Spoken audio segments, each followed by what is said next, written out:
Hello, everybody. It is I, the Great Clement, and I'm here, as always, with my co-host. Hello, everyone. It's Caro again. I love y'all. I missed y'all. It's been quite the summer.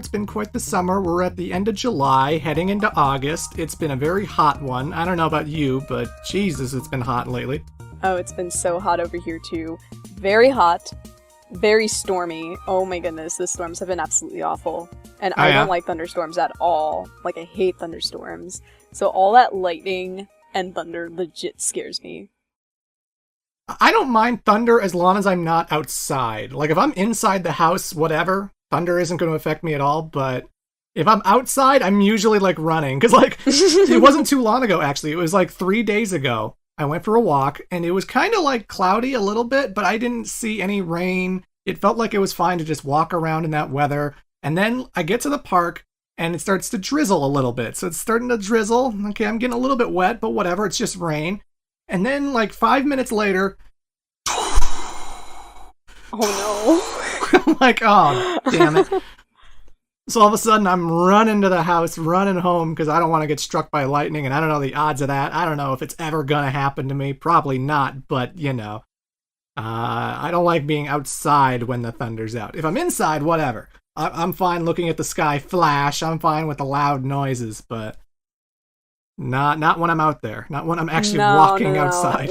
If I was outside, I'd be like leaving you at the park. I just want to bolt in my ass home. Well, you see, where the park is, we could easily just like run into like a Tim Hortons or a McDonald's or something, because there's tons of buildings next to the park, but I just wanted to get home, so I ran for home. Yeah, for sure. But otherwise, it's been usually hot, very, very sweaty. Been dealing with a lot of mosquitoes, and I am not a fan of mosquitoes. If anyone knew me in real life... Oh, I know you aren't. And anyone who knows me in real life knows that I just despise mosquitoes. They turn me from a calm, collected person into an insane, crazy psychopath. And I go from Jekyll to Hyde, like, instantly as soon as I hear a mosquito buzz by my ear. The switch is wild, because I'll be talking to you, like, on Discord, and then I hear silence. And I'm like, man, are you okay? And then you're like, damn it. Under your breath, I'm like, did you see another mosquito? And he's like, yeah. So... And then I spend the next 5 minutes just, like, moving my eyes around the room, looking every single corner, trying to find where that mosquito went, because I can't see him anymore, but I didn't kill him yet, so I know he's still in there, so I'm going to just stare obsessively until I know for sure that he's dead. I got my fly swatter in hand. I am ready. Where are you, mosquito? Where are you? And it's ironic, because I did a playthrough of Mr. Mosquito. Yeah, like, I know. I just find that so funny. It's like you have a mosquito that lives in your gaming cabinet 24/7. And I love him. He's a fun character. I wish that would be a series like Katamari Damacy was. But hey, you know. Just not fun. I mean, I've been walking around a lot more lately. Just to get in shape, to get a little thinner, because I gained a little bit of weight back in like June, May, around there. And I'm just trying to slim down, get back to my usual weight, you know. Right. As for life updates, remember when I said that I wasn't going to get my second shot until September? Yes. Well, guess what? You got it? Wow. All of a sudden... I get an email that says, hey, our schedules have cleared up. Hey, we're moving it a lot sooner than expected. Do you want to come in to get your second shot? And boom, it is now July 27th as of this podcast recording, and I am fully immune. I have both vaccines. I have both of my shots, and I'm that much closer to becoming a living god! You're not much closer to becoming Pierce, okay? You also have 5G. Yeah, I have 5G. My phone has been connecting great. It's amazing. I always hear that joke, and then I just expect to have, like, telepathic powers, like I'm Professor X or something. Oh my gosh. I could just win any argument, because I'm going to be reading their minds, knowing what makes them tick, and boom! Thanks, 5G. Thanks, vaccination shots. Okay, well, read my mind now with your 5G. What am I thinking? Kenny Omega. No, Adam Page. Damn it! Not today. Son of a bitch. But either way, nothing to cover. It's just, I went to the same place I did before. It was pretty much the exact same experience as it was before, and I covered it in the last podcast. It's just nice to know that I am not likely to pick up the virus. It could still happen, but I am not likely to, because I still wear my mask everywhere I go, to shops and stuff, because shops still require them, and I'm not going to disobey the law just because, I got my vaccines. No, if they say you need a mask, I'll still wear a mask, because that's the sensible, considerate thing to do, Yeah, I'm in the same boat as you. I still wear my mask because I work with school children. They're not vaxxed yet. So, I have to protect them. And I ride public transit nearly every single day, and I don't trust the public, so I am still wearing my mask. Yeah. Well, yeah, that's what happened in my life. Did anything interesting happen to you this summer? My life's been pretty much the same old, same old. I've actually been working some summer camps the past couple of weeks, and the kids have been wonderful. They're not like my regular academic year kids, but they're fun to be around. We actually did this really cute activity today where they drew their own monster, and they had to write a story about their monster and share it with everyone in their group. And all the kids would ask each other questions about their monster, and it was just fun. It was a fun time. So just really fun, silly, summery activities like that. I can't say I've ever heard of drawing a monster on purpose.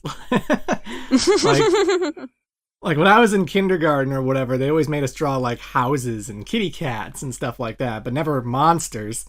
But it's summer, like, you want to do academic stuff with the kids. Like, this activity was specifically to help them develop character details and reading comprehension, and to just practice their writing. But, like, you want to make it interesting, too, because it's summer vacation.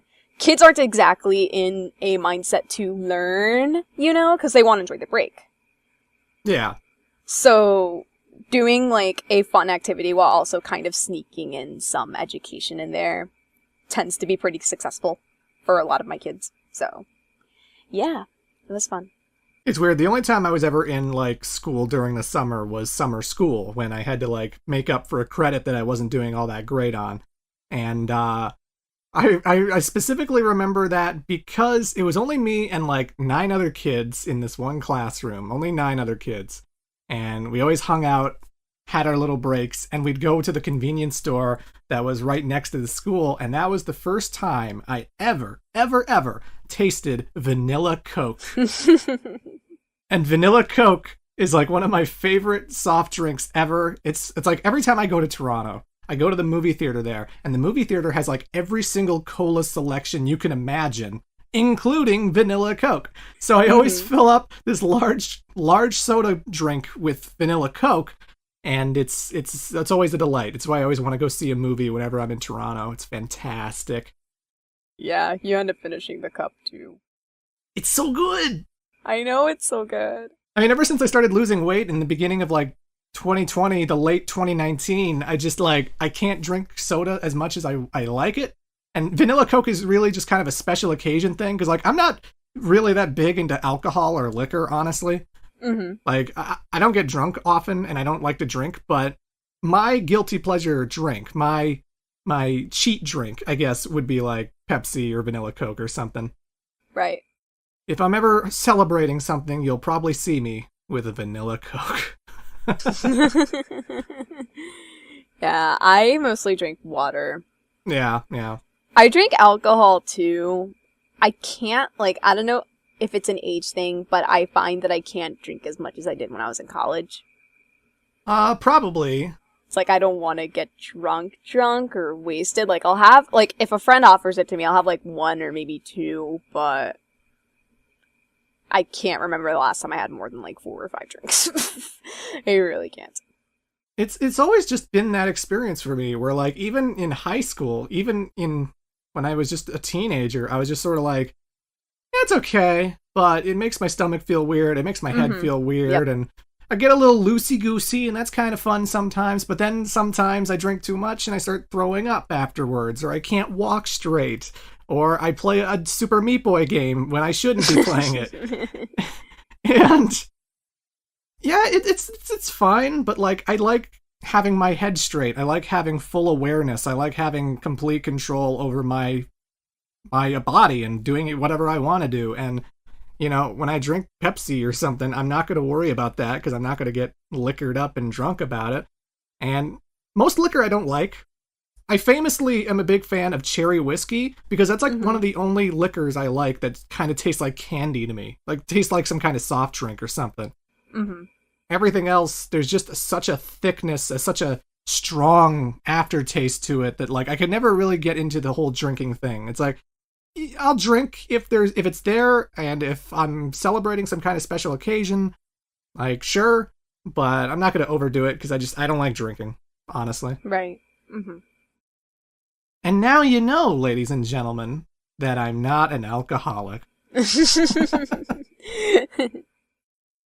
But you know, speaking of your kids drawing monsters, I actually thought that was a pretty good segue. Oh. Because I have been playing a video game that I did not expect to play. Like, literally, before E3, I had no intention of playing this. I wasn't really hyped to play it. I didn't even know it really existed.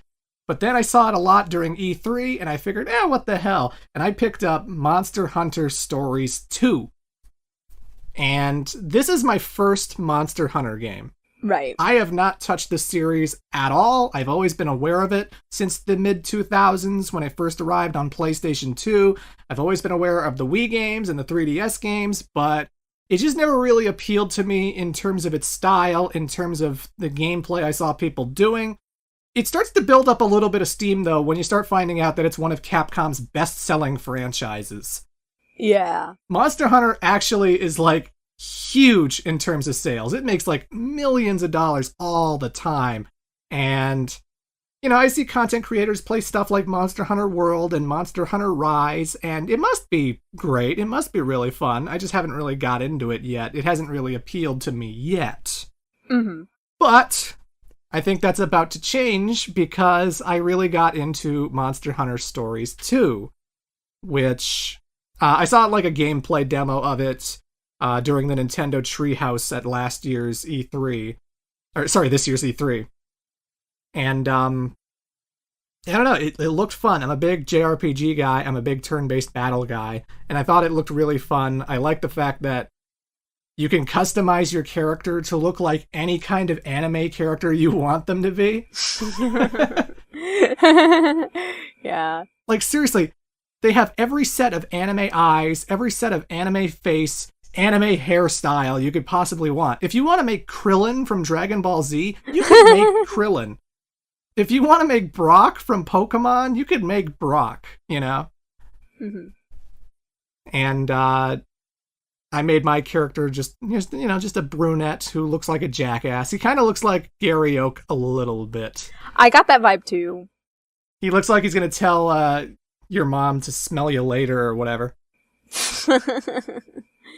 Yeah, like, I'm in the same boat as you are, so I never play Monster Hunter. Like, it's weird because, like, I knew Monster Hunter is a big franchise, but I guess friends of mine in my gaming circle were never into Monster Hunter, so I never, played it. Like, there have been games that I've gotten into because of my friends, because, like, Ted got me into Ace Attorney, Clements got me into Mega Man, and I guess no one around me just played Monster Hunter, so I never bothered to play it. Yeah. But, I saw the trailer for Monster Hunter Stories 2 at E3, and that also interested me too, because I also like JRPGs. So I didn't get the game because, I'm saving finances for other things, which I'll tell you all about later, but I got the demo, and I enjoyed that a lot. I enjoyed what I played from the demo.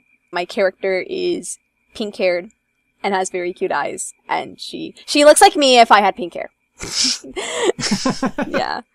To be honest, though, Caro, I feel like if you've played the demo, you have a pretty good idea of what the whole game is like. Because even though they do add more monsters and they do add more mechanics and stuff, I feel like you got a big gist of what the game is like in general, what you're going to be doing in every single area, every single place that you go to. So you might not know the story, but you do have a pretty good idea of how the rest of the game is going to play out. So you can actually talk about the gameplay pretty nicely, I think. Okay, yeah. Other than, like, how hard it gets or whatever. But yeah, I never played Monster Hunter Stories 1. I didn't even know it existed. I didn't even know it existed on the 3DS. But again, I kept seeing cutscenes and trailers of this second one. And, you know, it's voice acted. It's got a nice anime art style. It looked really, really cool. And I thought, well, you know what? I keep hearing how great Monster Hunter is. This feels like a great gateway for me. So I picked it up. I enjoyed the demo like you did. And then I picked it up, and yeah, I've had a lot of fun with it, and I've been playing it pretty much all month. And admittedly, it has swayed me into purchasing a copy of Monster Hunter World for the PlayStation 4, because I want to see what the main series is actually like. I want to see what the main games are actually all about. And that's the fun of gateway games, you know? Like, right. I wanted to play a JRPG. Hey, it's Monster Hunter as a JRPG. That looks fun. So I picked it up. Now I'm into Monster Hunter. At least for now. I might not enjoy the main games. I don't know, but we'll see. We'll see. Yeah, it's also really interesting. Mm-hmm.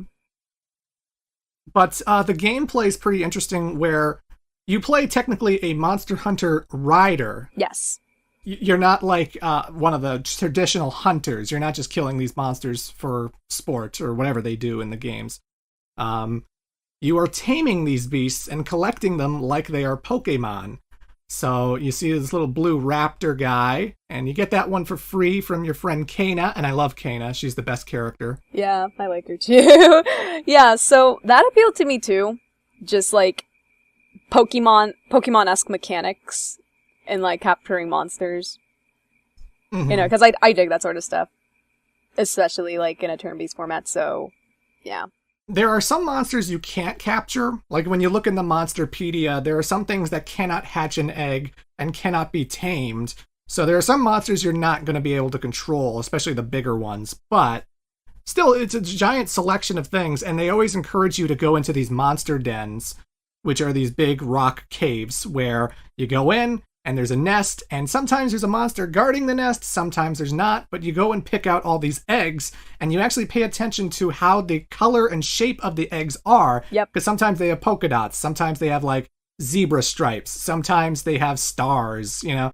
They're always different colors, they're always different shapes, and they will hatch a different monster, and every single egg is an individually different one based on their colors and stuff. So like, I would spend like time like collecting all of these different eggs and then compare and contrast to all the eggs I have in my carton, all the ones I've collected thus far. And if it was a new design, I'm like, oh, I got to pick that up because I don't know what's in there. It's new. It's something different. Got to see what it is.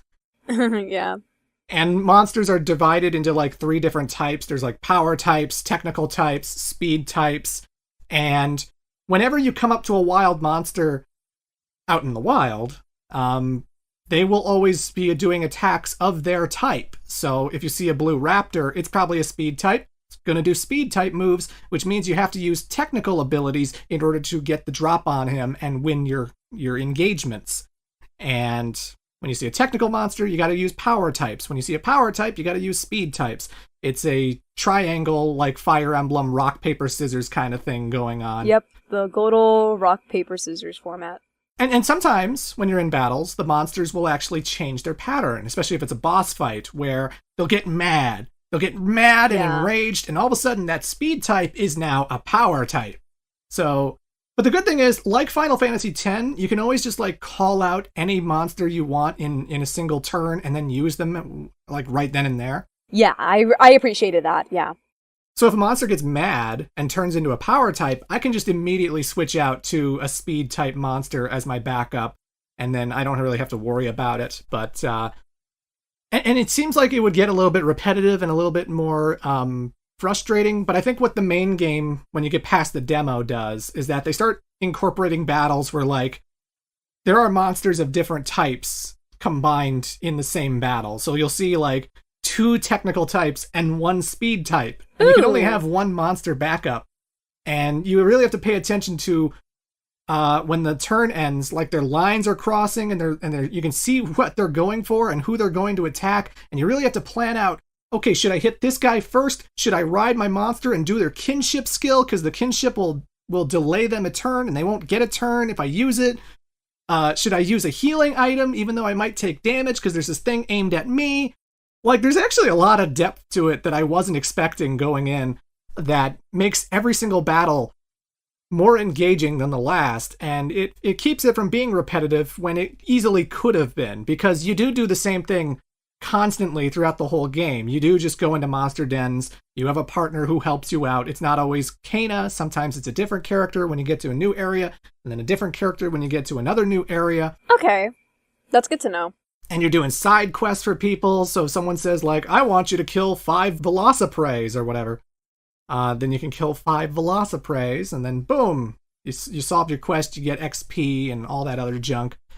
And you're scrounging for supplies, so like you pick up berries and ores and bones, and all of these things can be used to craft new weapons, new armor, to make your defense and strength even better, so that you stand a chance in the much later battles. And all of these costumes that you get, by the way, can be customized. You can change the colors of them. So if you want to be a pink warrior, you can be a pink warrior. If you I want to be a pink warrior. That'd be so great for my hair. and then later you visit a city where every single piece of armor that you make can become layered armor.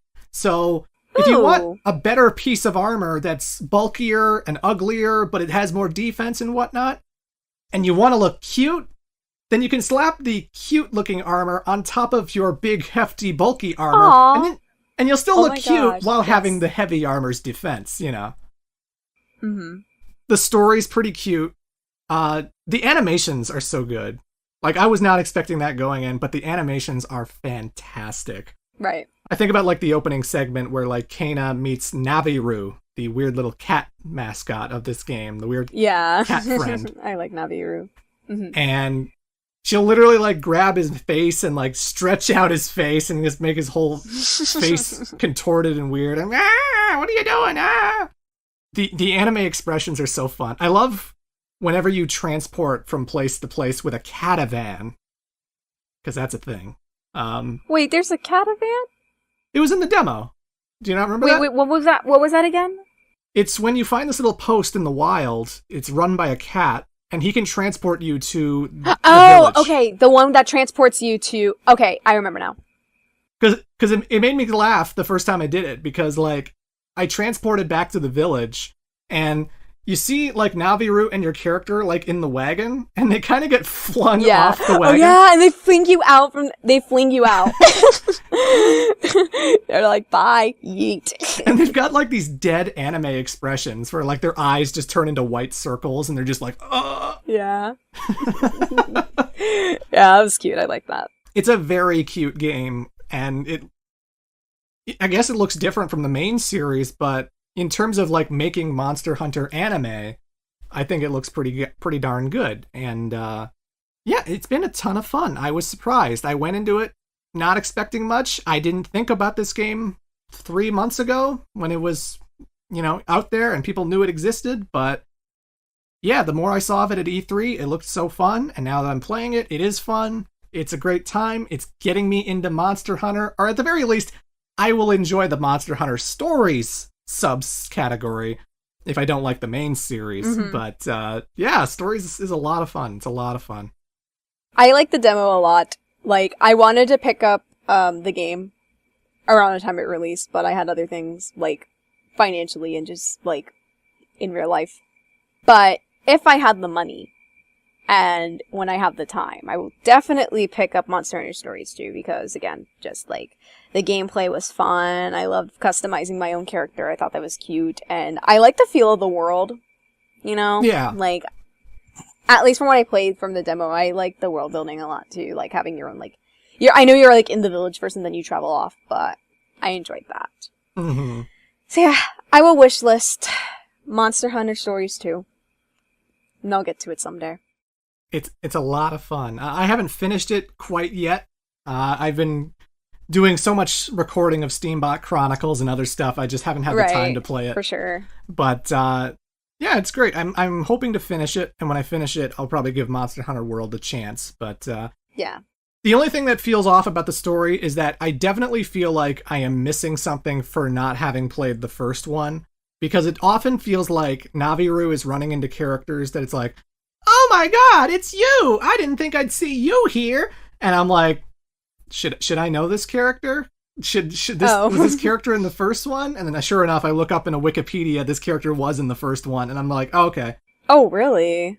Okay. There's a lot of characters from the first game that are in part 2, so even though this is kind of a standalone title because you are the grandson and or granddaughter of Red, who was this famous monster rider who was like, I guess maybe the hero of the first one, I'm not sure.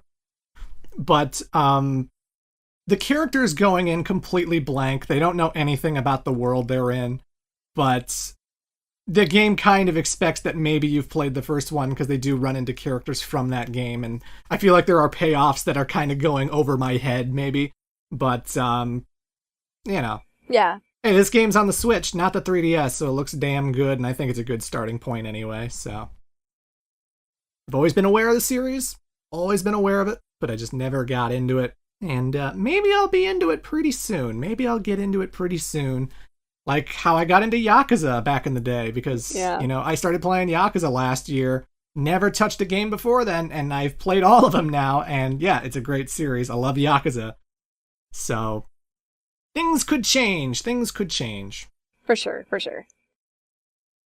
What have you been playing, Caro? Well, TBH, one of the reasons I couldn't get into Monster Hunter Stories 2 for the time being was I was busy playing the award-winning MMORPG Final Fantasy XIV. The complete version. So I do have all the expansions, including Heaven's Ward. Yes, the award-winning Heaven's Ward. And which it has a free trial up to level 60. With no restrictions on playtime, by the way, if you get the free trial. It's weird how that game's kind of ticking off this month, right? Oh, yeah. I heard it was because of a content creator, like, who left WoW and has started playing Final Fantasy XIV, and, like, I guess this guy's really, really popular. So I guess that's why it's kind of taken off out of nowhere. But it's kind of surprising, because I started playing it, like, 5 months ago, and it's still popular. There's still tons of people playing it. But even especially this last month or two, it got big popularity out of nowhere.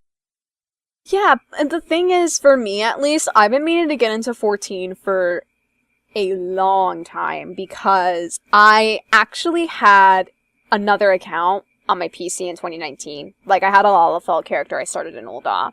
But unfortunately, my laptop setup isn't the best, so a lot of my game would lag because I just didn't have the proper components to play the game. So I kind of had to wait a while.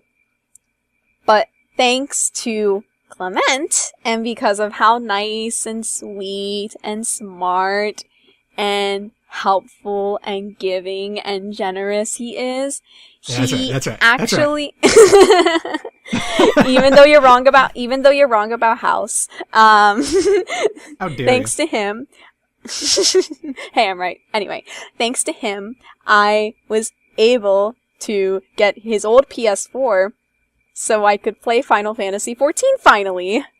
So I happened to start right when everyone else, I guess, started playing it, so that's been an experience. Yeah. You picked a good time to jump in, because everyone else is jumping in. Yeah. Mm-hmm. And it's just been... This game's amazing. Like, I already liked a lot of what I'd played, when I was, a Lalafell. But, thanks to this new setup, I've been able to actually fully enjoy, you know, the experience of 14. For the record, by the way, I am a Viera. So, that's the bunny. Race. Oh, yeah. In 14. So I'm a bunny. Her name is Sylvia. And she's adorable. She's like me if I was taller and had pink hair and was a bunny.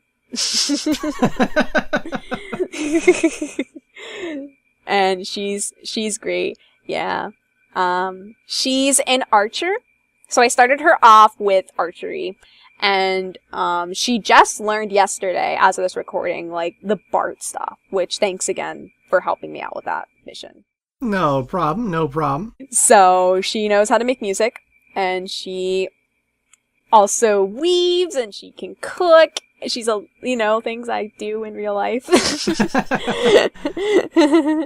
And she's the best. Eventually, I want to work her up to level 60 so I can finally get the dancer job, because that's ultimately, like, what I want to play as, because, like, I dance in real life, and, dancer jobs are cool as fuck in RPGs, so, yeah. And I hear they're really fun to play, too.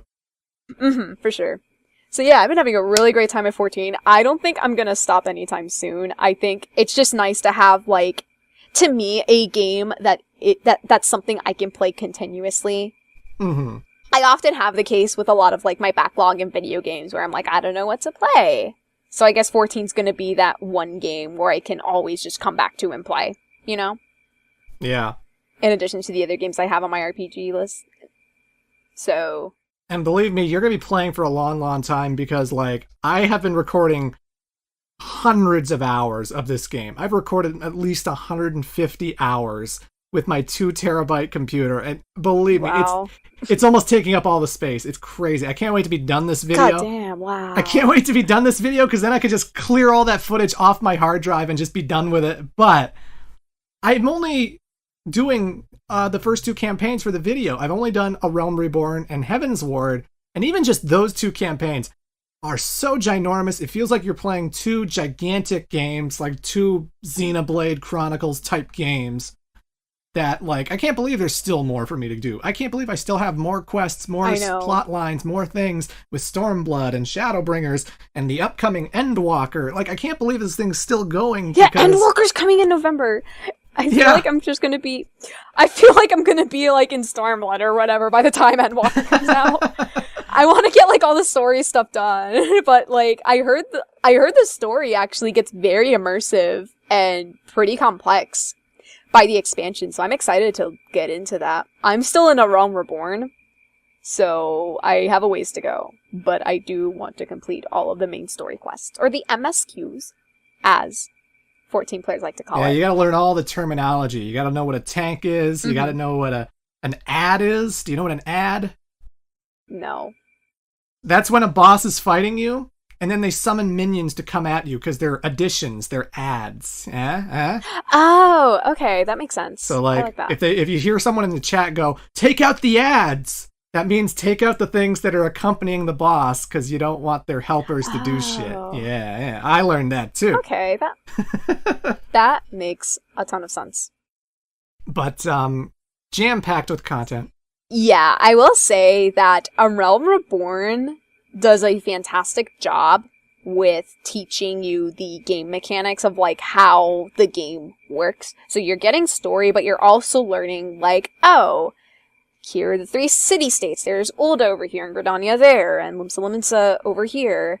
And here's, how to fight. And this is how you do quests. And, it teaches you, I guess, a lot of good beginner mechanics. It's definitely helping me understand the game more. Yeah.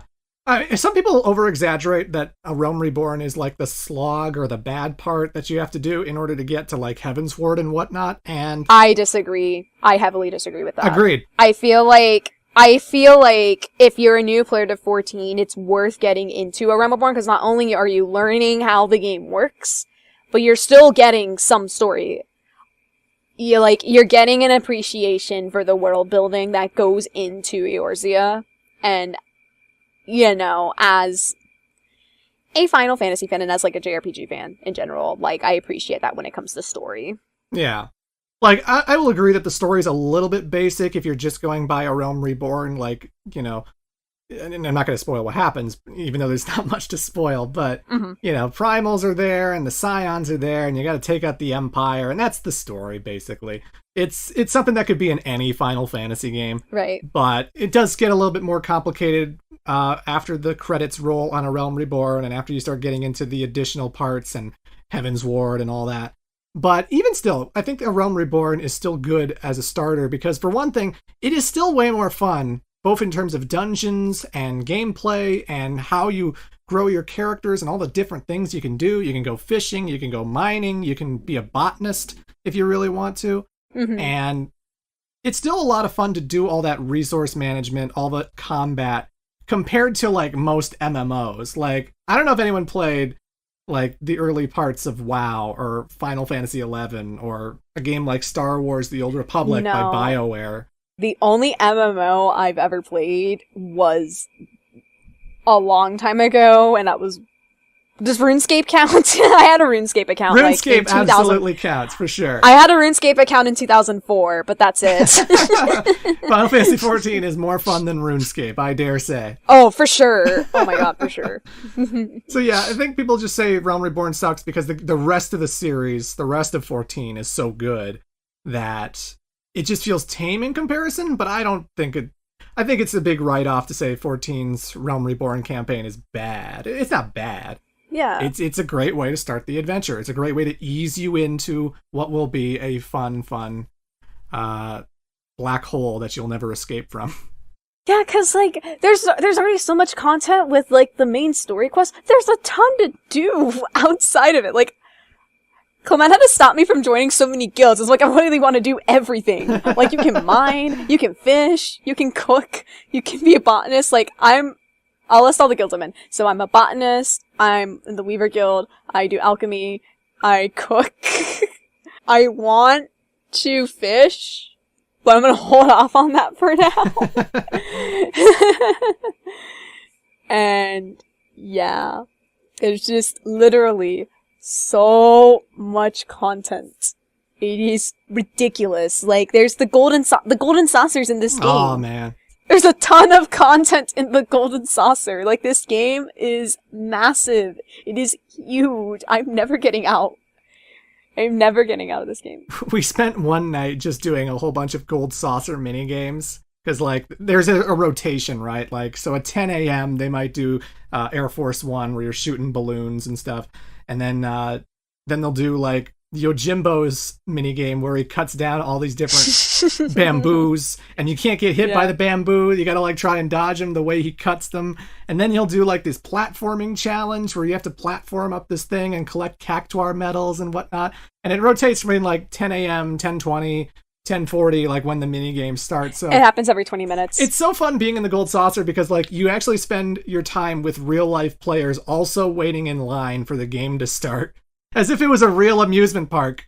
It's so funny just interacting with everyone because, like, Clement and I started dancing in line and then other people started dancing too while we were waiting. Oh shit, we didn't even talk about the minions and the mounts and stuff. At the end of that gold saucer night, you finally got enough points to get yourself a fat chocobo. I was so happy. It is so cute because, like, I was going through the prizes and I was like, I want the fat chocobo minion. And we did the games, and I collected enough cactuar medals in the Leap of Faith. Like, I didn't finish the Leap of Faith because there were so many players. That was hectic. That was wild. Oh yeah. But I'd collected enough cactuar medals in that mini game to get enough points for the hatchling. So I ended up getting it, and now, like, you can't name minions, but I named my fat chocobo Pudding. Aw.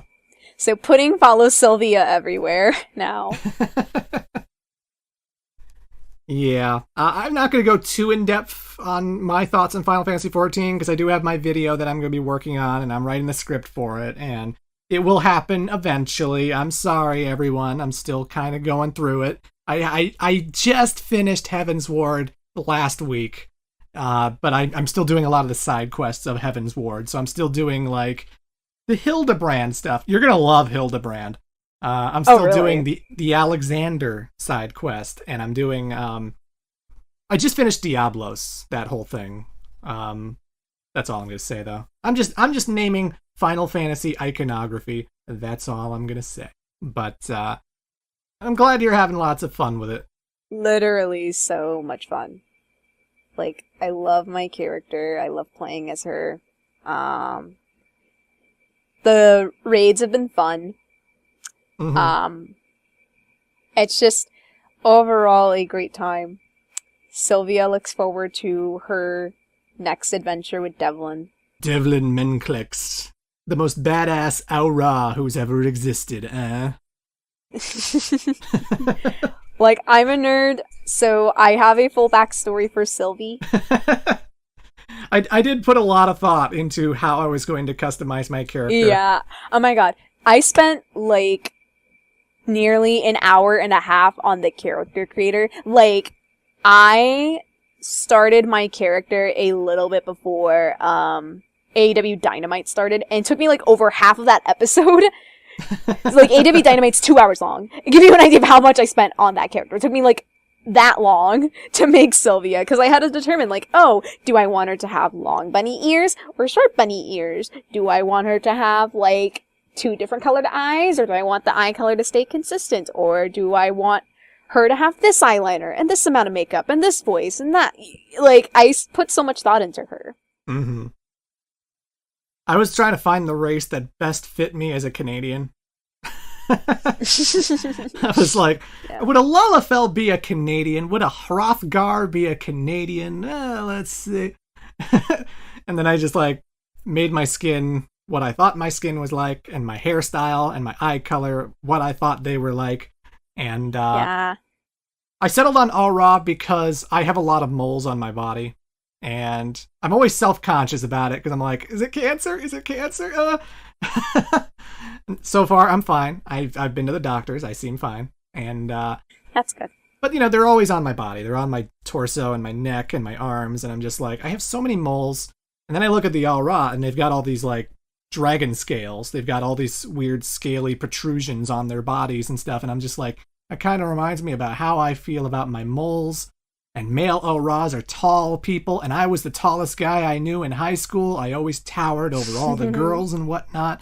I'm tall, I got things on my body, and when I'm part of the Rain clan, they're just peaceful people who live in the mountains and they don't want to hurt anybody, unlike those barbaric Zayla clan members with their black scales who are always warring and stuff, always fighting people. So... So I went with the Rain clan of Aura, because I was like, yeah, that feels like me. That feels like my kind of character. And who wants to be a boring human? Well, I definitely didn't want to be a human when I made my character. I didn't want to be a Lalafell. Like, I wanted to be, like, a tall babe. I wanted my character to be a tall babe in this game. So that's how I made Sylvia. Yeah. And she's so pretty, and she's powerful, and she's tough, and she's smart, and she wears, like, lots of cute minimal makeup, so, yeah. She can crush you. She's very tall for most Viera, so, yeah. I'd let her step on me. And she would. She would. Yeah. You should show the audience our characters. Okay, I can post pictures of our characters. Oh, there it is. You should post that picture. That you picture? know, that picture. You know. Oh, okay. You gave me permission. I will. Hopefully we don't get flagged. I joked about making this the thumbnail. But the thing is, someone actually gave me a pretty good, like, warning that, like, you know, they might think it's sexual content. They might remove the thumbnail. And I'm like, oh, yeah. Because that happened with Rumble Roses. Yeah, it did. Right. All I did was post a screenshot of Evil Rose, the red dominatrix lady with her tits hanging out. But they're covered. You know, the nipples are covered. You know, there's a line in between the boobs. And I was like, I didn't think much of it because I've never had a thumbnail strike. I've never had thumbnails be removed ever during the history of my 10 years on YouTube. I've never thought about that. And then all of a sudden, I go online and I notice that the display picture's different. I go to my email And there's, sure enough, a YouTube email that says your thumbnail has sexual activity and has been removed. So I had to change Evil Rose's thumbnail to just a close-up of her face, just a close-up of her head, because that was the least sexual thing I could get out of that, apparently. And and then later there's other photos where I have like literally Lady X in the thumbnail, and it's fine, even though her tits are out too. Your tits are out too. Like the whole game. So I don't know what the algorithm was doing. The robot overlords of YouTube were doing when they saw Evil Rose, and they were just like, no, that's a naked lady. Get off. What are you doing? But yeah, I had to change the thumbnail for Evil Rose's part, which was part 3. And I would love to show nude, naked Devlin in the thumbnail, but I think that might get removed. So we'll see. Yeah. But yeah, Final Fantasy XIV is a great game, fantastic game, and you can play it for free right now because there is a free trial with the critically acclaimed Heavensward that is up to level 60.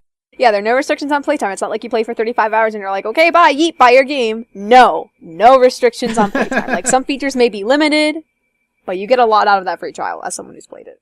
You could reach the end credits of A Realm Reborn and have a satisfying experience just with that. So, hey. Mm-hmm. Yeah. But yeah. See any good movies lately, Carol?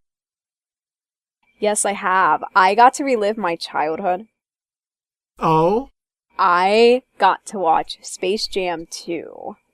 Oh, boy. Which was absolutely a train wreck, and I wouldn't have it any other way. I would not have this movie any other way.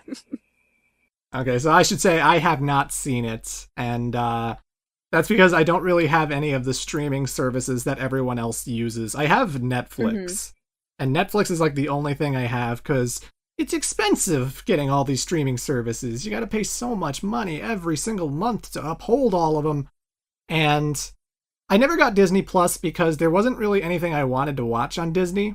About the MCU stuff? I know. I'm going to explain myself. Okay. Because you had a kick out of those. Anyway, go on. It's like, I like the MCU. You know, I liked the MCU when I watched it. There's plenty of movies I loved from that chain of movies. I liked Spider-Man Far From Home. I liked Captain America Civil War. That was fantastic. Endgame and Infinity War and Guardians of the Galaxy. I love Guardians of the Galaxy. That stuff's great. That's a great movie. Mm-hmm. But to me, it was like, I remember I started watching this whole MCU thing when it started, when Iron Man came out. And I followed along and watched every single movie because, you know, I was a fan of this universe. I liked the Avengers. I want to see the rest of these movies, even though some of them were kind of Like the Thor the Dark World, don't care about Thor the Dark World. Never want to see that movie again. Whatever. It's like, but then they build up to Thanos. And even from the very first Avengers movie, they're building up Thanos as this big friggin' threat. He's the stinger at the end of that first Avengers movie. Mm-hmm. And the Infinity Gems are a big part of it. And these characters bond and get to know each other so long. Captain America and Iron Man have a falling out because of their differences regarding the Sokovia Accords. And oh man, they're going through the harshest shit. And then Thanos finally fucking arrives. And Thanos kills everybody. Spoiler. Oh no. Sorry, I'm spoiling the most important movie blockbusters of all time right now, but whatever. So Thanos kills everybody. And then we get Endgame, which felt like a proper series finale. It felt like the end of all things. It felt like this was it, you know? The fact that Captain America and Iron Man are not going to be any future movies because they're either dead and or old. Yep. You know, that's it for their stories. And it's fine because Thanos was the big bad. They beat the big bad. They saved the day. It was such a cool callback to all the previous movies in the series. It just felt like a perfect series finale. Like if the MCU had to end, that's where you end it because that is a perfect ending spot for the whole line of movies. Yep. So it's like, yeah, I've heard great things about WandaVision. I've heard great things about Loki. and I'm sure Black Widow was a good movie. But I'm just in that place right now where I feel like that was a good series finale. And until I hear like one movie or show is like the most mind-blowing, bestest thing ever, I don't know if I care enough to get a Disney Plus to check it out. Can you please check out Loki? Actually, check out WandaVision first, and Falcon. Okay, I love all three of those shows. I love them. They were amazing. Like, literally amazing. So I think it's worth checking out. I'm not saying, like, go to Disney Plus right now on your TV and get it, but, like, definitely check it out. Can we still, like, is it like Netflix where, like, as long as you have someone's password, you can just, like, get it? I think so. Because if that's the case, maybe I just gotta find a friend who owns it and just mooch off of them.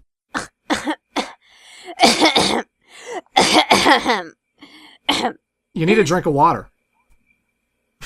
Or your friend right here talking to you. But yeah, like, subscription services, like, or correct me if I'm wrong, HBO Max isn't available for you? Because, like, that's where I watched Space Jam 2 from, was HBO Max. It might be. I have no idea. I haven't really looked into it at all. I just remember we always had issues with that because, like, WWE Network wasn't really in Canada the way it is for Americans. Like, we don't have that typical streaming service where we can just add it as an app to whatever. Like, our WWE Network was, like, part of a cable subscription. Ew. And we had to get it through that. Ew. It was, like, it was weird. We didn't do it the same way Americans did. So I never got to experience the $9.99 Michael Cole. So I never really had access to WWE Network the way you guys did. And yeah, Canadian stuff often gets the short end of the stick when it comes to streaming services. So I don't know how it is. I've never really looked into it, but just wasn't really interested, you know. Star Wars I've been done with since the new trilogy. Rise of Skywalker was like, yeah, I'm good. I don't need Star Wars in my life anymore. What's Rise of Skywalker? That was a movie that came out, like, in 2019. I think you saw it. No, I don't think I saw it. No. No. You are mistaken. I never saw Rise of Skywalker. No. It was episode 9. It was the end of the new trilogy. No. I did not pregame a drink and go into this movie. No. Cowards made that movie. Cowards. But I was so disappointed by that trilogy, and I don't know, I'm not a big fan of how Disney has been doing Star Wars. Star Wars feels different the same way Star Trek feels different now, where it doesn't feel like it used to for me. And again, I've heard great things about The Mandalorian, but I hate the fan base. I don't like interacting with Star Wars fans because they're just so angry. Uh-huh. And everything's about wokeness and Kathleen Kennedy this, and I don't care. Leave me alone, you weirdos. I just thought the new movie sucked, okay? That's all. That's all. I haven't played Fallen Order. I haven't seen Mandalorian. Not interested in whatever Star Wars thing comes out, so that's just me. Yeah, everyone's gonna be enjoying the MCU stuff and Star Wars stuff, and I'm just gonna be over here being like, I'm good. I've seen it. I'm done. Thanks. But, you know. Yeah, I just want to get that out in a podcast. Just wanted to get that off my chest. So in case people wonder, what do you think of Loki? What do you think of this? Sorry, haven't seen it. Probably won't. Although maybe I'll see Loki. Just because Kara wants me to. Yeah. And, like, subscription services are nice. Like, I share subscription services with the people I live with, so I'm not paying for everything. Like, I have a cable streaming service for AEW. I have, like, HBO Max, Paramount Plus, Disney Plus, Netflix, Peacock because WWE Network. You know, there's a lot. How much money is all this? That's a good question. I don't know. I'm not the one. The only one I pretty much pay for is Peacock. Mm-hmm. And Sling. Basically all responsible for one or two streaming platforms where we share the passwords with everyone else.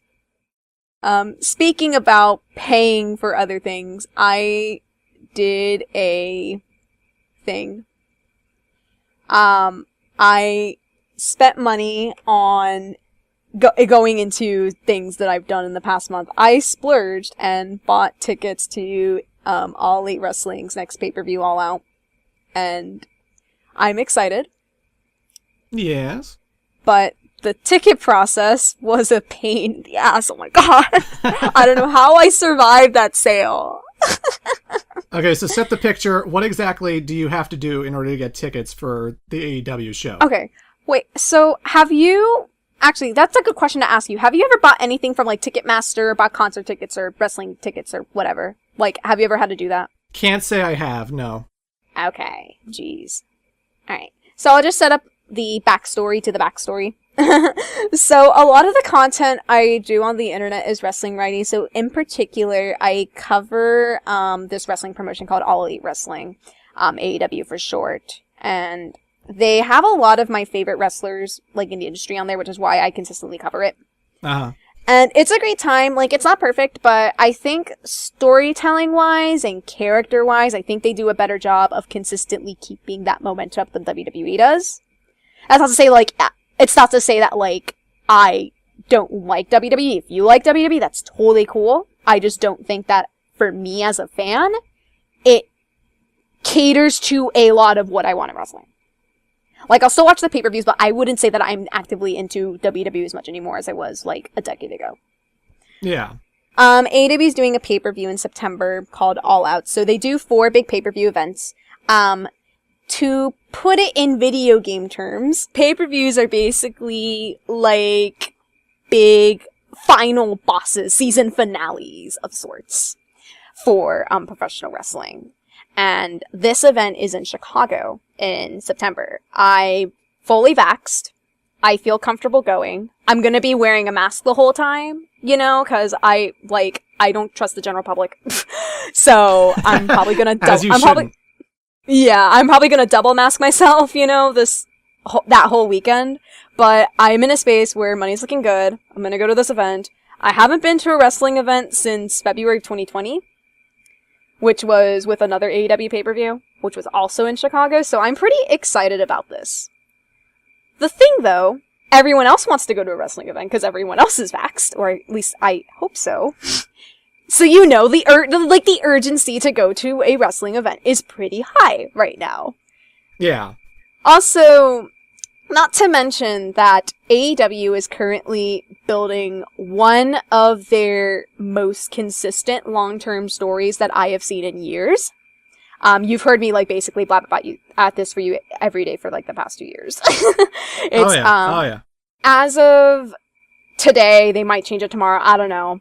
We'll see how Fight for the Fallen goes. But Adam Page and Kenny Omega are supposed to hypothetically headline this pay-per-view. With how popular the storyline has been, that's another reason why everyone wants these tickets. So case in point, a whole ton of people want to fucking get these tickets. So I had to make sure that I had my work shift called off Thursday. I had my account information, payment, credit card, everything ready to go on Ticketmaster. I had to be up early in the morning to get in the queue. And I'm good. I'm set.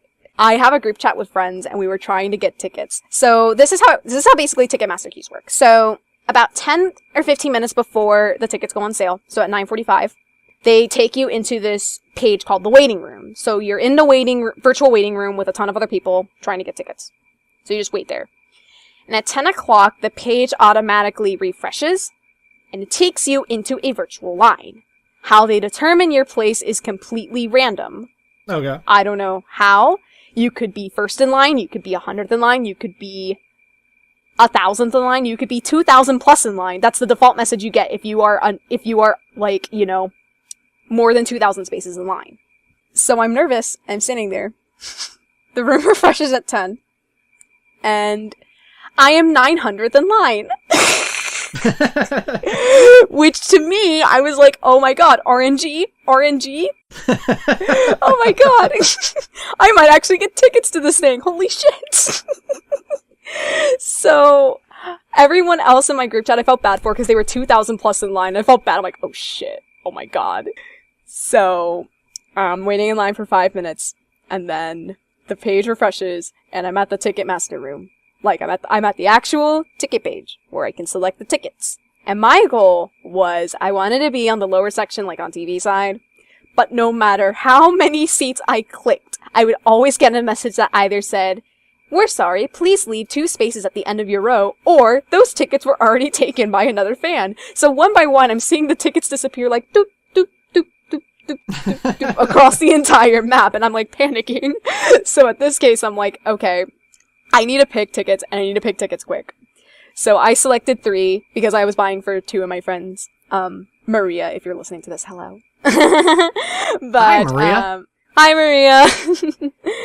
So I picked them for me, Maria, and our other good friend, Liz, and we got our tickets.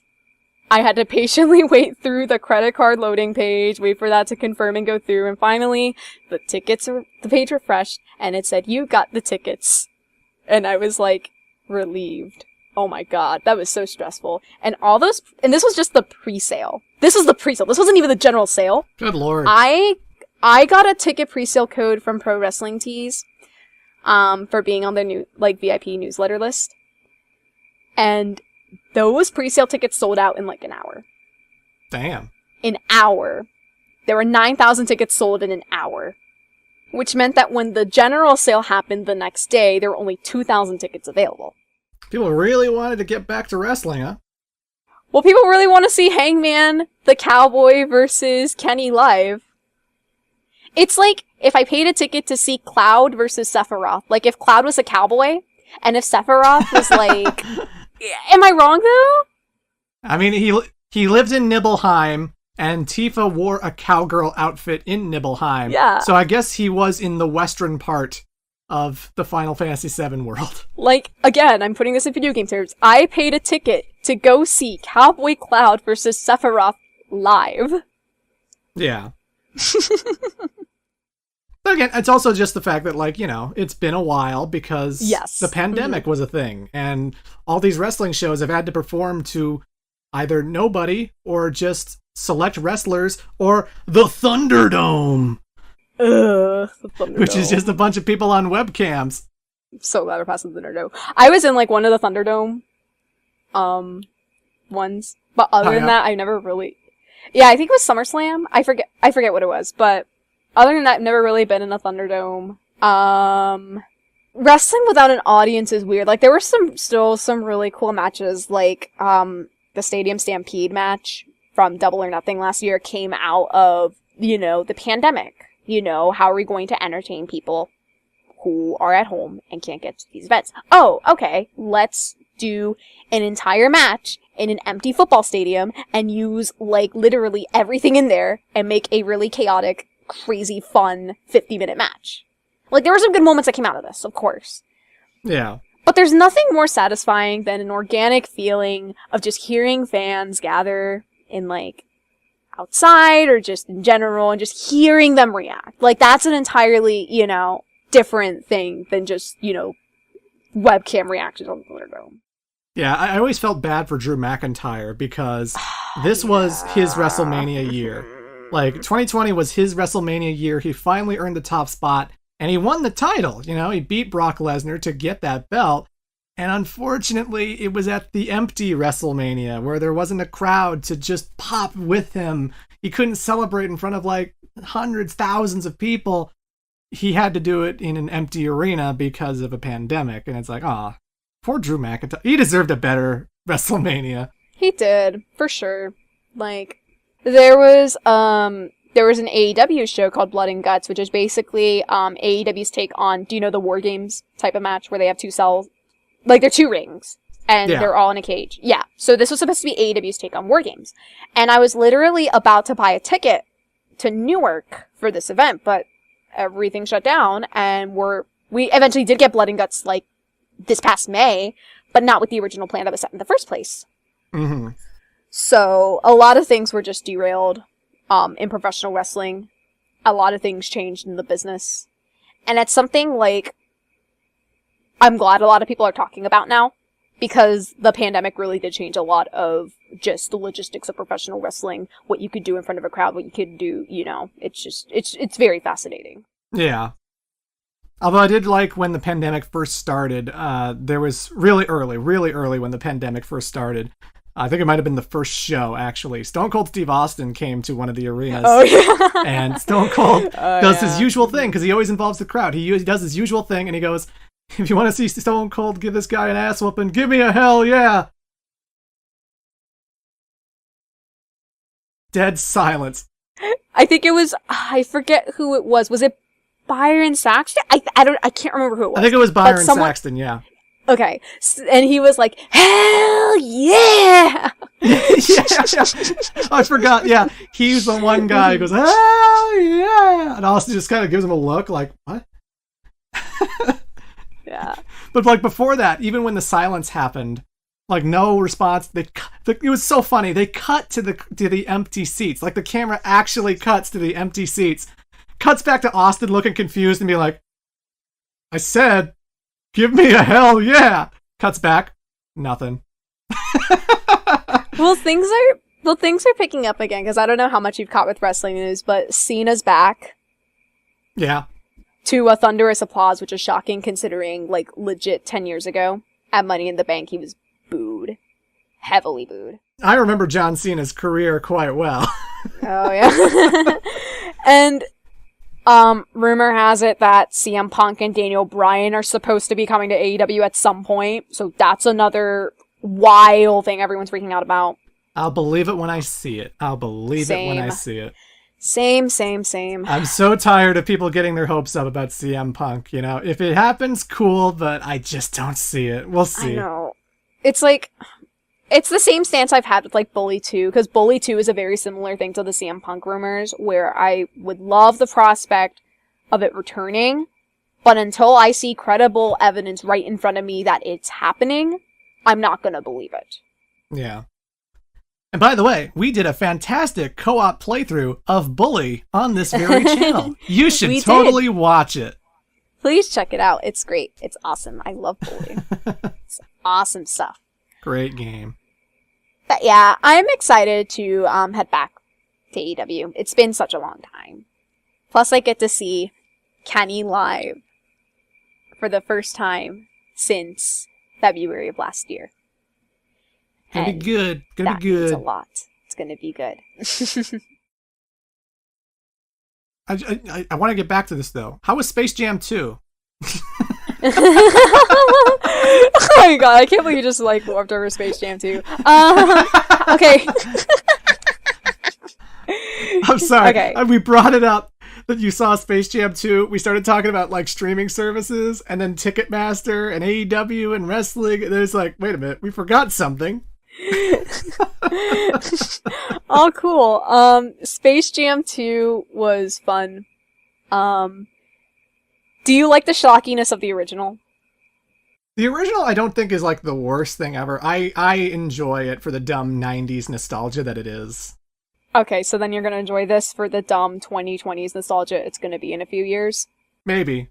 I don't know. I saw some people going into Space Jam 2 like it was supposed to be like, I don't know, an Oscar-worthy piece of like art. And I'm like, it's Space fucking Jam 2. It's gonna be shocky, it's gonna be cheesy, it's gonna have promotions up the ass. Like, do you really expect anything else? That being said, like, the amount of stuff that I can't believe that Space Jam 2 got away with is wild. There's some cameos or some things that happened where I take a second take, and the people who are listening to this know what I'm talking about. Like, wait, what? Huh? Like, in one of the trailers, you could see the Clockwork Orange characters in the audience, and I'm like, what the fuck are they doing there? When I think Looney Tunes, I think Clockwork Orange, that's for sure. And I'm like... When I think basketball, I think Clockwork Orange. Like, I think Droogs. What? So there's that cameo. If you don't like Big Chungus, well, I recommend you not watch this movie. Of course it's in the movie. Yes, it's in the movie. And I like... Of course it is. I cried. You cried? It's a Big Chungus? No, because, like, I was talking to my students a couple weeks ago, and they were like, oh, we saw the movie over the weekend with Big Chungus in it. And I'm like, the movie with who? Oh my god. They're calling Bugs Bunny Big Chungus now. No. I'm not kidding, Coleman. They called it the Big Chungus movie.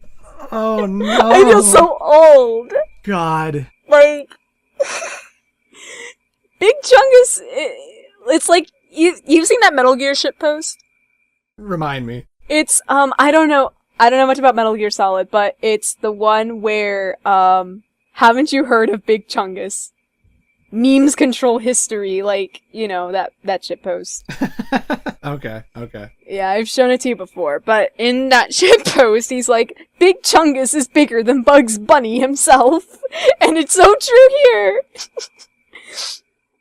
See, it's like when I was a kid, I watched Looney Tunes all the time, because luckily, Looney Tunes cartoons, the old ones, were actually broadcast at like 5 p.m. on weekends, and it was great. I remember loving the Roadrunner cartoons so damn much. They always made me laugh harder than any other cartoon I'd ever seen. It was so funny.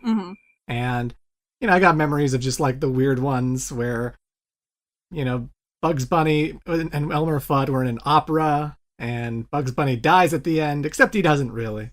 And I just remember loving that show to death and watching that over and over again, and I never, ever saw Big Chungus.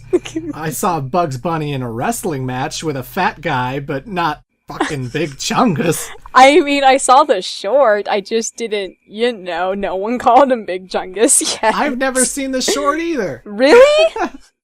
Well, it wasn't part of the Looney Tunes show that I watched. I guess they didn't use that particular clip. I guess so, because Cartoon Network aired, like, well, Cartoon Network's parent company, Turner, had, like, the entire Warner Brothers library. So in addition to the Looney Tunes, they were airing, like, other Merry Melodies that weren't under the Looney Tunes banner. And the early, like, Bugs Bunny shorts. So I remember seeing, like, Big Chungus, I guess, in passing in the early 2000s. But he wasn't Big Chungus yet, he was Bugs Bunny. For Christ's sake. It makes me wonder what children genuinely think of the Looney Tunes, if they're even getting it. Because, like, I don't think those old cartoons are being broadcast on the air anymore. I know there was a new Looney Tunes cartoon that I haven't seen anything of. I just know that Lola Bunny's actually funny in it. Oh, the Looney Tunes show? Yeah. Oh, the Looney Tunes show was hilarious. I love it. But, you know, the original Space Jam's not a beloved movie. I don't own it on Blu-ray. I'm not in any rush to own it on Blu-ray. It's a movie that exists. The most memory I have of Space Jam is that my cousin had the Monstars as action figures. Aww. So, like, we would play with his toys, and we would actually use the Monstars, especially the big green guy who was, like, basically the Hulk, but if it was ginger. Yeah. We used that toy a lot whenever we were playing around and stuff, and that's the most memory I have of Space Jam, just playing with the Monstars action figures. Aw. Yeah. I had the VHS of Space Jam. It was a movie. Yeah, it was a movie. Like, if you're into cheesy stuff, and if you don't expect high quality, like, storytelling, Space Jam 2 is a nice way to kill, like, 2 hours. Is it better or worse than the original Space Jam? I think it's better than the original. Just because of, like, how much, like, schlock and cameos and references they were able to get away with. I was just amused by this movie. Yeah. Like, they took the commercialism of the first movie and just tenfolded it by a lot. It is wild how much commercialism there is in this movie. Like, I was expecting it in the first place, but it's so hilarious. Like, it's like if it's junk food. Yeah. Like, you know how you like to have, like, I don't know, fries and, like, a burger every once in a while? I still eat at McDonald's. Like, every once in a while, I'll get chicken nuggets and fries, and this was Space Jam 2. Bah. I might see it one day, but I don't know. Yeah. And, anything else you've been playing, Kara? Well, when I'm not playing 14, I've been playing Yakuza Kiwami. Oh. So I've also been wanting to get into Yakuza. Clement's played all the games, but I've played through Zero, and I loved what I played of Zero last year. I loved it. I think Zero is fantastic. It's a great starting point to get into Yakuza. So I decided to pick up Kiwami. And Kiwami's been really fun too. I'm happy. It also helps that I played Zero before Kiwami. So technically speaking, like the first Yakuza game came out before, Zero did. Because Zero was a prequel game that was made like several years ago. Yeah. But playing Kiwami first made me appreciate a lot of the world building I was introduced to in Zero. So it made me appreciate like vibes between Kiryu and Nishiki, and Majima's there too, and it's amazing to see how Kamurocho changed from the 80s to the mid-2000s, like that. I actually played the games in the order that I thought would be appropriate, because I chose to go in release date order, as in I would play Yakuza Kiwami first, and then 2, Kiwami 2, and then 3, 4, 5, then go to 0, then go to 6. So it's a weird experience playing Kiwami, because I assumed it was just going to be very faithful to the original PlayStation 2 game, that it was just going to be mostly about that storyline, and it is for the most part, but they added a bunch of scenes and a bunch of subplots that are deeply connected to Yakuza 0. And because I didn't play Yakuza 0, there were certain things that definitely go over your head, like the race car plotline. Yep. Where Kiryu actually starts racing toy RC cars with children. Because that's what a former Yakuza would be doing when all these people are getting killed and all this horrible shit's going on. Kiryu's like, I need to start racing toy cars. Yes, I do.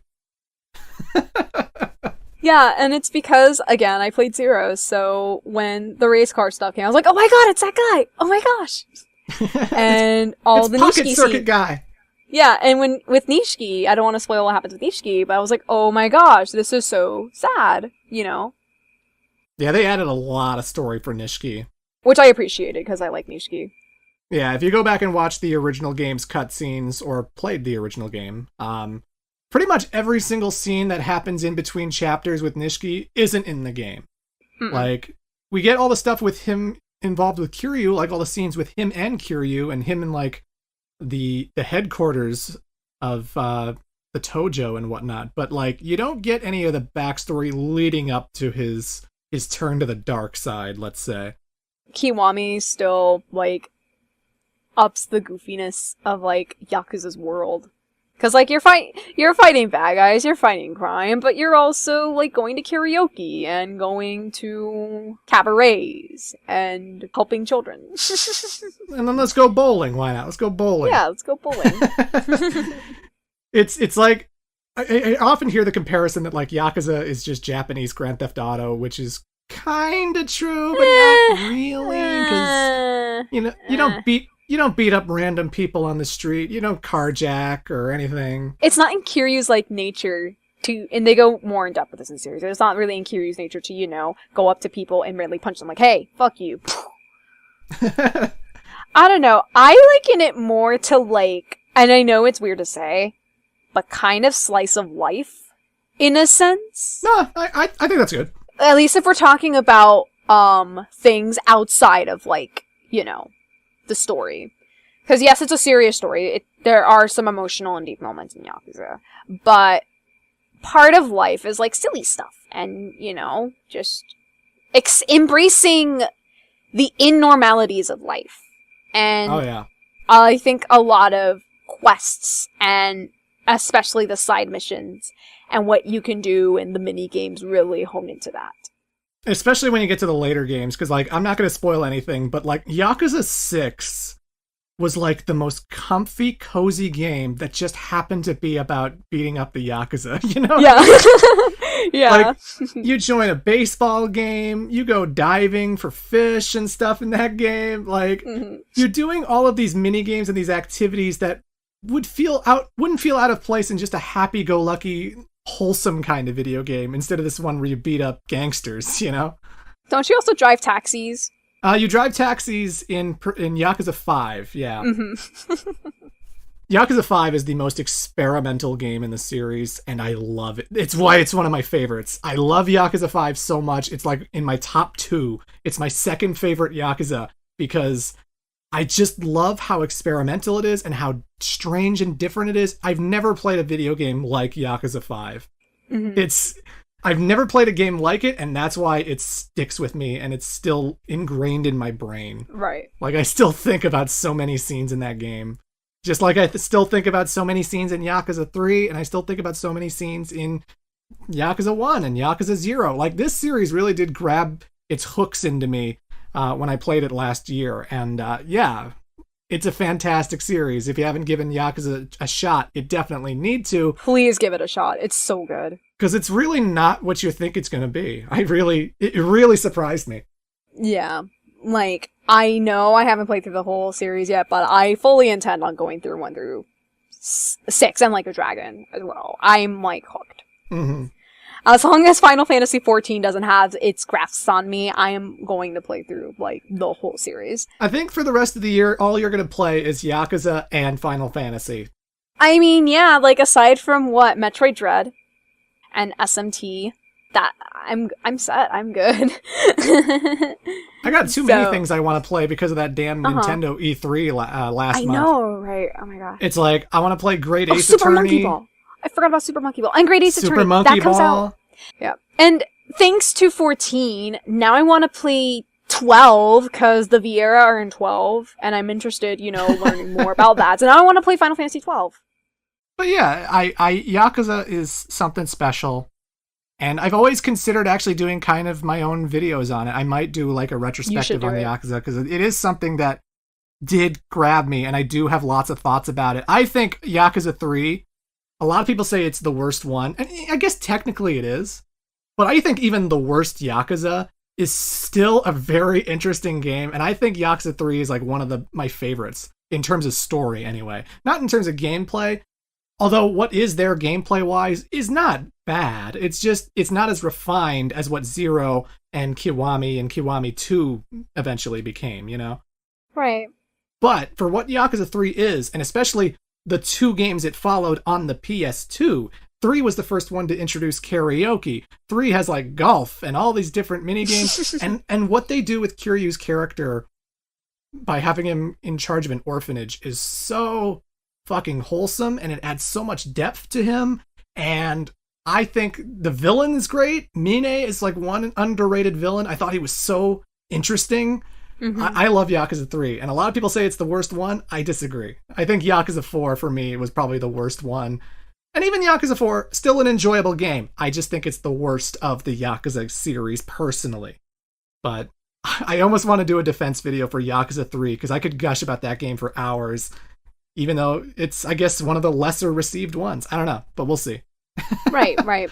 I think I also appreciate the Yakuza series a lot, coming from a cultural standpoint, because, like, Japan in general is, like, a country that means a lot to me.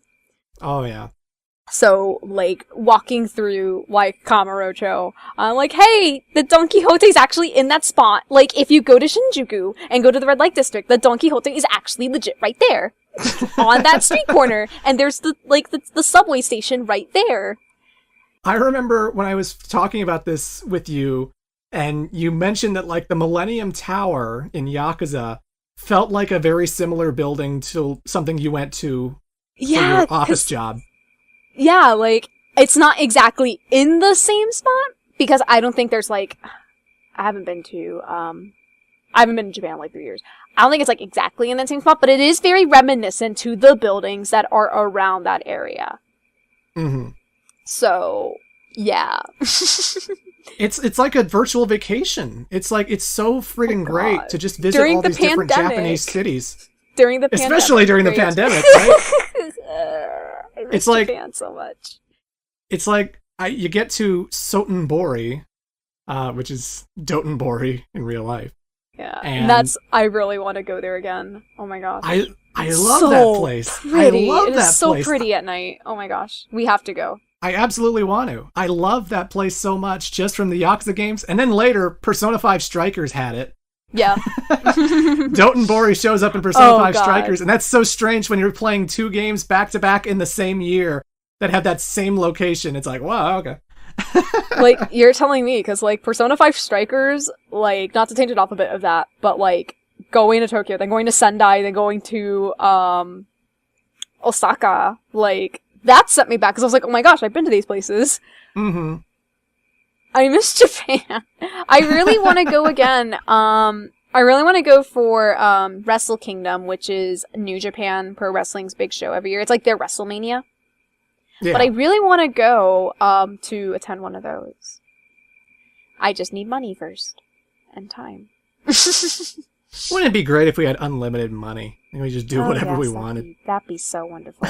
I could buy front row seats to all the shows. I could pay off my student loans. I could buy all the video games I want. All that fun stuff. I'd be buying a solar-powered mansion. Ooh, is that one of your dreams? A solar-powered mansion. A solar-powered mansion that never needs electricity. That is self-sustaining. Keep me off the grid. I don't know. Pipe dream, I know. But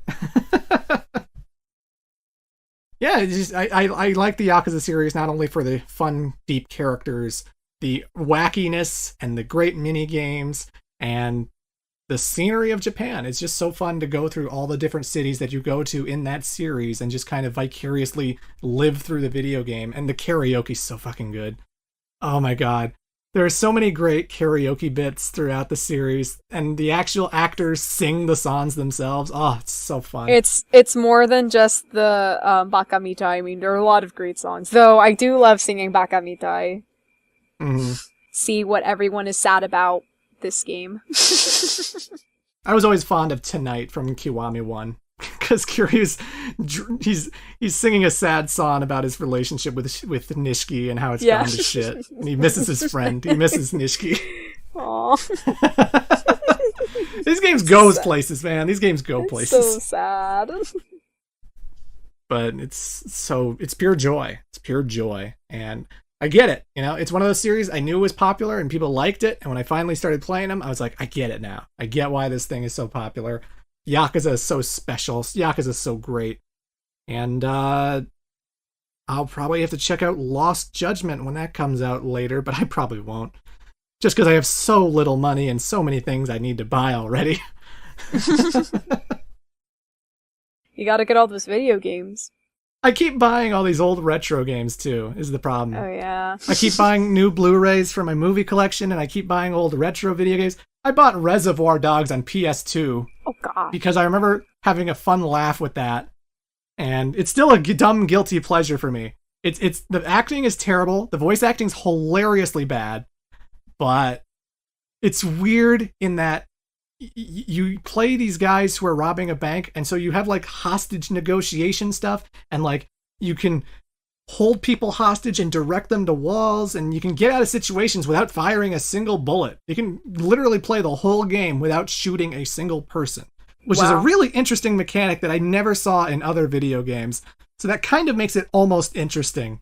Mm-hmm. And I'm not going to recommend Reservoir Dogs, the video game. I'm not saying it's good, but the hostage stuff was kind of interesting. And then you have to play those shitty car racing levels, and it goes back to being shit again. Gosh. So I've been playing Reservoir Dogs behind the scenes, in case people are wondering. Because there was a PS2 Reservoir Dogs video game, and the only returning actor was Michael Madsen, because Michael Madsen will do anything for money.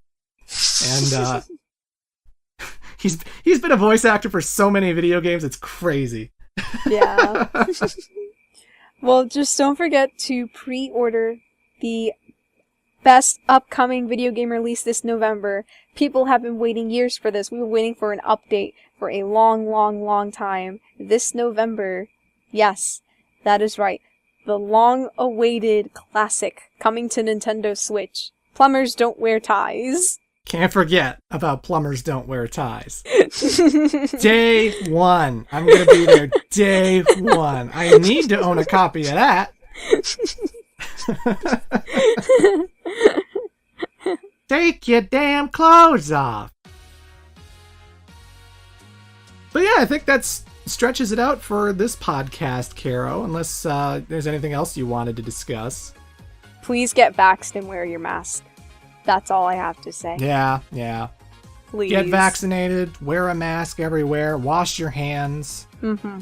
Because I know there's this compulsion that everyone's getting vaccinated, so the virus is going away. The virus is gone. No. It's not gone. No, it's not gone. People are still getting hospitalized. People are still dying and getting sick from this thing. And, that Delta variant sounds kind of wicked bad. And I think, just because it seems like things are getting better, wrestling shows have crowds again, and people are doing things more often now. Yes, but don't let your guard down. Don't be careless. You still gotta watch out and be careful until we know for sure that it's gone. I am not taking my mask off until it is gone. Yeah. Until someone or some official says, yes, you don't have to wear a mask anymore. Well, honestly, let's face it, I'm gonna wear a face mask if I'm sick now, because that's just the mindset that this pandemic, has set in. It's like Japan's been doing that all this whole time. Oh, they've been doing it forever. And, Japan's always had the right idea. It really should be something that all countries should be doing, So, maybe next month we'll get to Sonic. Oh my god. That's gonna be it's gonna be one episode dedicated to Sonic. Who knows how long that episode's gonna be, how long we could talk about Sonic. If there is no interesting newsworthy stuff next month, if nothing interesting happens to us at all, I promise you we will dedicate that entire podcast just to Sonic, because I know Kara's been wanting to talk about Sonic for so long, and we just keep having other things happen where we keep playing other games and we keep having other stuff that we just don't get around to it, but I promise we'll have a Sonic video one day. So maybe it's out now by the time I release this, but I do have a wrestling piece on Brian Pillman up on my website, and you should go read that. Her website will be in the description. Oh, and I should also mention that we're actually on Spotify now. Ooh, we are on Spotify. Oh my gosh, that's great. It's been in the description of episodes 1 and 2, but I didn't mention it on air, but we're on Spotify, so if you just want to listen to our voices and not watch this YouTube video, because whatever, internet connection, who cares? But if you want to just listen to us on Spotify, there's a link to that through Anchor FM, and it also gets uploaded to other things like I think Google Podcast or something. Yeah. I'm not sure. I just uploaded to Anchor, and they just put it on things. So I'm not a big podcaster guy. I just know they put it on Spotify, and that's good enough for me. If you want to listen to this on Spotify, well, too bad. You're at the very end of this. I just wanted to mention it at some point, and I forgot to mention it at the beginning. So we're on Spotify, and from part 4 onwards, you can listen to us on Spotify. I'll go tell my parents. My parents don't listen to anything I do on the internet, for the record. As they shouldn't. No. Please no. But yeah, it's been fun. I am the Great Clement. And I am Caro. And we will see you next month. Bye-bye. Bye. Take care. Wash your hands.